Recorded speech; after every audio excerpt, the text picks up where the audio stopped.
خان صاحب نے ایک اور یو ٹرن لیا ہے نا، تو مجھے پتہ ہے کہ اس میں سے بہت سارے لوگ نہیں آئیں گے. خان صاحب پھر اس کو اسی بات کو شاید ممکن ہے کہ بہانہ بنائیں کہ جی یہ دیکھیں 30% لوگ نہیں آئے، 40% لوگ نہیں آئے، 50% لوگ نہیں آئے.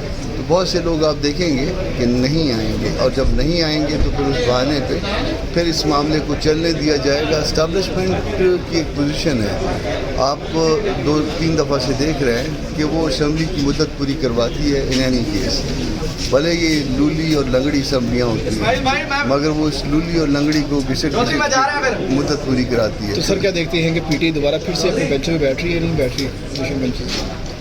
وہ سارے نہ بیٹھیں تو بھی کچھ لوگ بیٹھ جائیں گے آ کے، اور یہی جو ہے نا میرا خیال ہے منشا ہے بڑے لوگوں. سر ریکارڈ ایکٹ کے معاملے پر آپ نے سوالات اٹھائے، اب حکومت کہہ رہی ہے کہ ہم نے منا لیا ہے.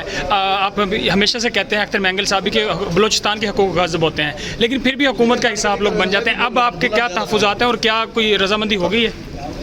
رضامندی آپ اس کو اتنی رضامندی کہہ سکتے ہیں کہ یہ پورے بلوچستان کا جو ہے وہ سودا کیا گیا تھا، بلکہ رادر پورے پاکستان کا ایک طرح سے سودا کیا گیا تھا، اور تمام کا تمام جو وہ حق جو صوبوں کا تھا وہ لے لیا گیا تھا. اس کو ریڈیوس کر کے ہم نے صرف جو ہے نا وہ کہا ہے کہ ایک تو پروجیکٹ اسپیسیفک کر لیں، اور ایک جو ہے نا اس کا سنسیٹ کلاس. اس کے باوجود جو ہے وہ تحفظات ہمارے برقرار ہیں. یہ جو کچھ بھی ہے غیر دستوری ہے، غیر آئینی ہے، اور آپ صوبے کا حق لے جا رہے ہیں. اب ہم میں شاید اتنی طاقت نہیں ہے کہ اس سے زیادہ جو ہے نا وہ ہم آپ کے ساتھ لڑ سکتے ہیں. 16 اسمبلیوں کی 16 نشستیں ہیں ہمارے پاس، 4 خواتین کی ہیں. 20 نشستیں جو ہے نا وہ ایک آپ کے فیصل آباد کے برابر بھی نہیں.